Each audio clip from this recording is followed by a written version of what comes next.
Want a simple mobility routine that actually works? These 6 positions will seriously transform your body in just 10 minutes. They are approachable for all levels, and you can do them while you sip your morning coffee. We're gonna do each movement for 30 seconds, and we're gonna start with horse stance squats. Take a wide stance, keeping your torso upright, drop your hips down. We're gonna move in and out of this position, and I really want you to feel your hips open as you sink them down, and then your glutes work to stand yourself back up. The horse stance is one of the simplest ways to increase your hip mobility while also improving your strength. I call it becoming your own chair because it's pretty much the same position as sitting in a chair. Yet in this version, all your hip and leg muscles are turned on. Let's go ahead and hold in the bottom position for about 5 seconds.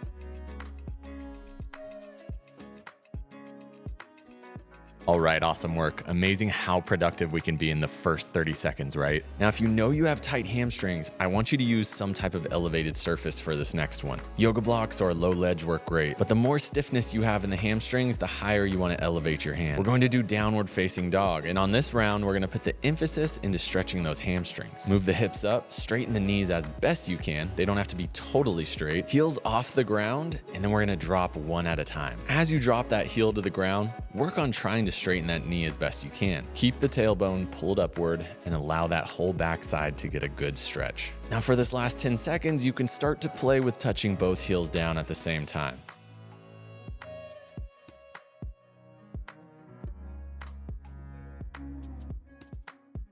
All right, awesome work. So far, we've become a horse and then a dog.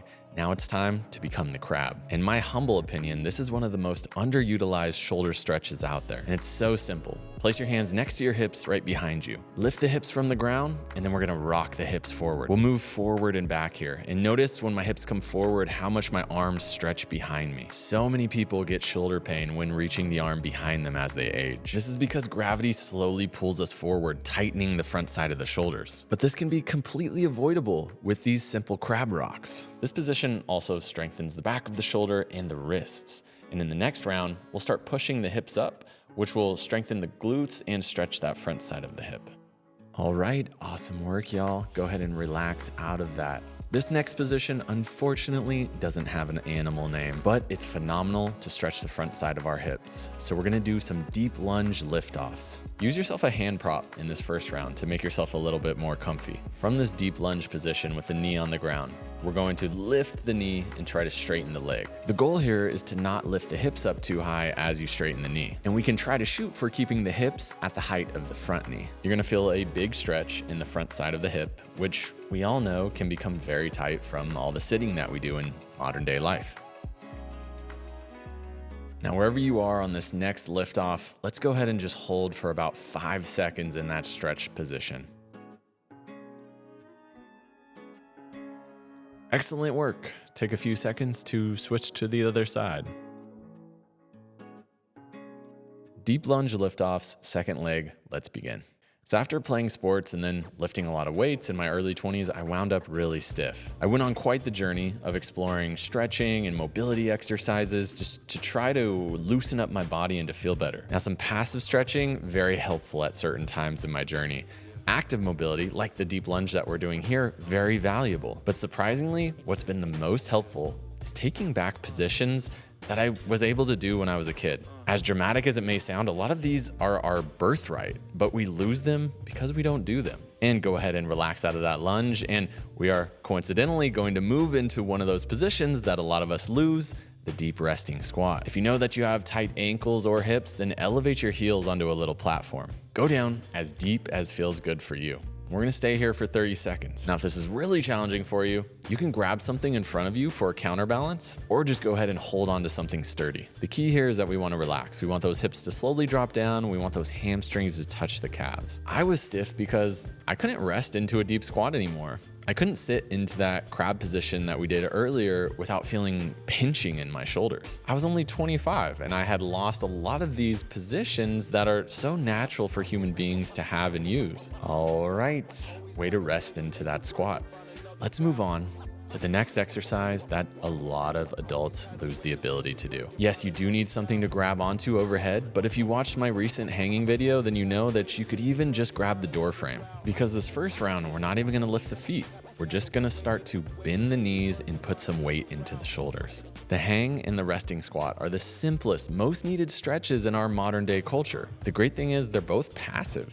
You literally just relax into them and let gravity do all the work. And that's what surprised me big time as I started to open my body. I didn't need any fancy exercises or special contract or relax techniques. I needed to reclaim these positions. And that's what this follow along is all about. Taking 10 to 15 minutes with your morning cup of coffee to do some simple positions that drastically improve your mobility and therefore your life. So if that doesn't motivate you for this second round, I don't know what will. We are back to the horse, and this time we're gonna hold that low position for 30 seconds. The horse stance is completely scalable to you. If you're tighter in the hips, you might keep your stance a bit more narrow and keep your hips higher. But even if that's the case, your legs and hips still have to work pretty hard. And you might find as you're doing your hold that the hips release and you can drop them lower. Now the horse stance is never very fun in the beginning, but it's one of these positions that your body will actually start to crave. And you might find yourself sneaking it in more and more throughout your day.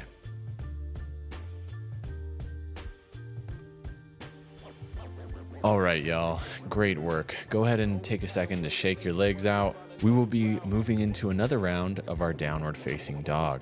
Feel free to use your platform once again, but if you're feeling up to it, we can get those hands onto the ground. With the hands elevated, we can really focus on those hamstrings. But once we get the hands to the ground and we're finding a nice A position, you also start to unlock some upper spine and shoulder mobility. And that's why this position is phenomenal. And it's another one that's so easy to do for kids, but the number of adults that I've worked with that can't do this position is a little bit frightening. If you have stiff hamstrings, more of a hunchback posture, you should seriously consider doing this every single day.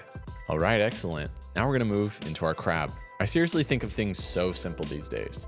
We just press the arms overhead. Now, let's press the arms behind us. If you can do both of these efficiently, you're probably going to be pretty pain-free. Instead of pushing the hips forward, this time we're going to press the hips up. This becomes a lot more intense, so take it slowly. Hold for 5 to 10 seconds and then release back down to give yourself a break. Focus on rolling the shoulders back and feeling between your shoulder blades as you press up. The final goal is to get this nice tabletop position where your torso is parallel to the ground. This position is humbling. It will expose the desk worker and it will expose the guy who's done one too many bench presses. But if you work it consistently, you'll get there. Go ahead and relax. Let's give the upper body a break. I don't know about you guys, but my shoulders are feeling it in a very nice way. We will move into our long lunge hold to get back into those hip flexors. This round, we're going to start from standing and then try to drop that hip down to knee level. Put the big intention in trying to keep that back knee as straight as you can. One way to regress this movement is just to bend forward at the torso a bit. You'll see that the stretch on the back hip eases off slightly. And think about making this position strong. Squeeze your glute muscles to keep those hips really nice and stable. Settle in for about 10 more seconds.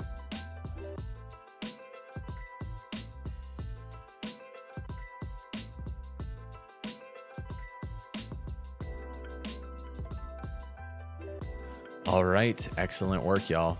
And this is another one that just gets more and more necessary the more that you sit at a desk. And if you can remind yourself, it's pretty easy to just hop up out of your chair and take a break while doing this for 30 seconds.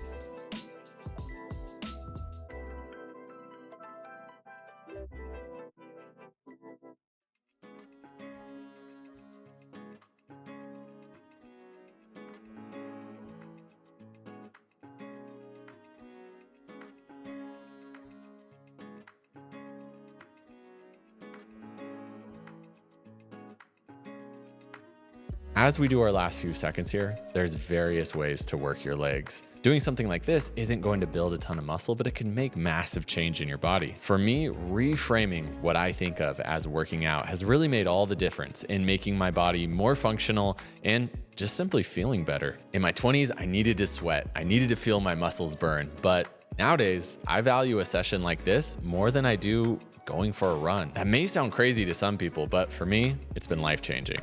Let's sit down into our deep squat. So if you have the ankle and hip mobility to do it, now we can remove that elevation and sit into the flat-footed squat. So I said the horse stance is becoming your own chair. But the deep resting squat is kind of becoming your own lazy boy. It can feel hard in the beginning, especially if you're coming in with a lot of stiffness. But as you develop the necessary mobility, this becomes a relaxing position. I mean, you might not fall asleep here watching TV like your dad, but I've definitely done some reading in this position, and I can highly recommend it. All right, awesome work, y'all. We're gonna move directly into our final hang of the day. So this round, we'll have the option of picking our feet up if your shoulders and your grip can handle it, but you also don't need to rush to this step. You can keep those feet down for as long as you need. One of the things that just blows me away about hanging is that it can reshape the bones in your shoulder. If you've neglected your shoulders, spent a lot of time slumped at a desk, it's okay. You can start to make positive change by just doing this simple activity on a frequent basis. And guys, what I want to leave you with today is the daily practice concept. I find that for most people, having a few movements or positions that you do every single day is the best way to make a huge transformation in your body. Make this a part of your daily routine. And check out our membership with more follow-alongs if you dig them. First link in description. As always,